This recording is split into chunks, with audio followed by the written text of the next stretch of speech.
여러분, 어제까지는 죄 죽이기에 대해서 이야기했다면 이제부터 거룩함 추구에 대해서 한번 생각해 보겠습니다. 거룩함, 하나님이 거룩하십니다. 내가 거룩하니 너희도 거룩하라 말씀하십니다. 이 거룩의 히브리어는 코데시, 형용사는 카도시라는 뜻입니다. 한마디로 말하면 자름, 분리, 다름, 분별, 구별 이런 뜻입니다. 서로 떼어놓다 이런 뜻이죠. 한마디로 거룩함은 성별된다 라는 뜻입니다. 그런데 우리는 이 자신의 존재에 대한 하나님이 거룩이시면 우리도 거룩임에도 불구하고 그 사실을 알지 못하고 내가 주체가 되어 거룩함을 추구하게 되면 우리는 헬라적인 사고방식인 이원론적인 사고방식에서 벗어날 수가 없습니다. 일반적으로 우리는 대부분 성과 속으로 나누고 있습니다. 구약적으로 한번 생각해 보십시오. 사실은 우리가 거룩함이라는 것은 하나님과 관계적으로 봐야 되는데 우리는 이 땅에서 내가 주체가 되어서 구조적으로 보는 것입니다. 구약에 하나님의 생명이 없는 자들에게 있어서 하나님이 계시는 곳이 거룩한 곳이죠. 하나님이 나타나시는 것이 거룩함이죠. 그래서 여러분 한번 생각해 보십시오. 모든 것을 성과 속으로 나눌 때에 교회당은 거룩한 곳, 세상은 타락한 곳, 성직자는 거룩한 자, 평신도는 속된 자, 성경책은 거룩한 책, 다른 서적은 속된 책, 이렇게 우리는 모든 것들을 성과 속으로 나눈 것입니다. 여러분 한번 생각해 보십시오.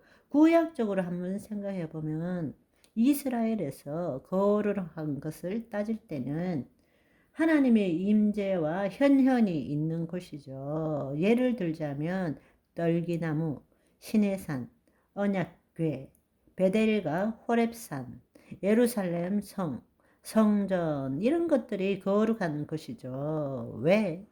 하나님이 계신 곳이기 때문입니다. 그리고 구별된 모든 것은 안식일, 안식년, 제사의식 관련된 제기 모든 것이 거룩한 것이라고 말했습니다. 그렇지만 여러분 다시 한번 생각해 보세요.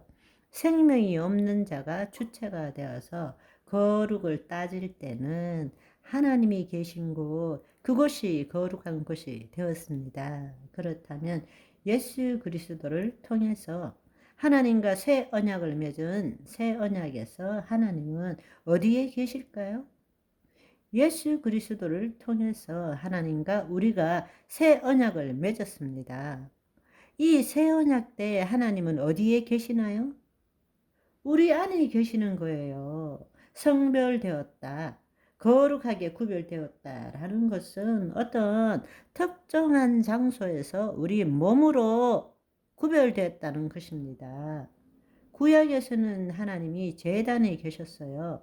장막에 계셨어요. 성전에 계셨어요. 예수 그리스도로 말미암아 그분은 지금 어디에 계신다고요? 하나님의 영이 거하시는 성전인지 알지 못하느냐? 너희는 너희 것이 아니라 값주고 산 자 되었으므로 너희 몸으로 하나님께 영광 올려 드릴지어다. 아멘. 그렇습니다. 우리가 거룩한 자가 되는 거예요. 거짓 자가 내가 거룩을 믿는 것이 아니라 하나님이 내 안에 임하셨을 때 내가 진정한 존재가 될 때 우리는 하나님과 하나 되었잖아요. 그것이 성별이란 뜻이에요.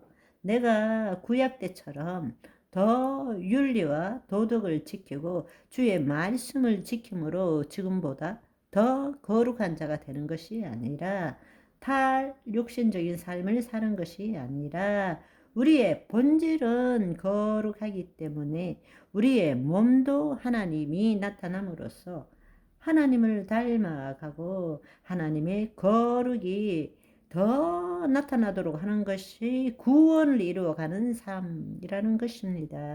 아멘.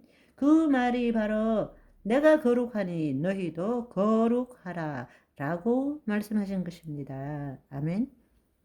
내가 죽고 그리스도가 나를 더 통치하는 만큼 하나님의 거룩이 나타나는 거죠. 그것이 닮아감의 의미라는 것입니다. 그런데 우리는 내가 주체가 되어서 윤리와 도덕을 지키고 죄를 짓지 않으므로 좀 더 거룩한 삶을 살려고 애쓰고 있다라는 것입니다. 그것은 비복음적인 삶이에요. 우리는 이미 거룩한 존재가 된 것입니다. 그러나 현재적 하나님 나라 관점에서 볼 때 우리의 본질은 하나님의 영이 임했기 때문에 거룩 그 자체이지만 우리의 몸은 여전히 세상에 속해 있는 거예요. 따라서 영으로서 몸의 행실을 죽여나가는 것이 하나님의 거룩이 우리 몸을 통해서 더 나타나게 되는 것입니다. 그것이 하나님을 닮아가는 삶이라는 거예요. 아멘. 우리가 성별되는 것이 바로 거짓 자로부터 그리스도 안에 새로운 피조물이 되는 것, 그것이 성별되었다라는 뜻입니다. 아멘. 그래서 베드로후서 1장 4절에는 이로써 보배롭고 지극히 큰 약속, 생명과 경건에 속한 모든 것을 우리에게 주셨다고 말씀하신 것입니다. 3절에 이 보배롭고 지극히 큰 약속을 우리에게 주사 이 약속으로 말미암아 너희가 정욕 때문에 세상에 썩어질 것을 피하여 신의 신성한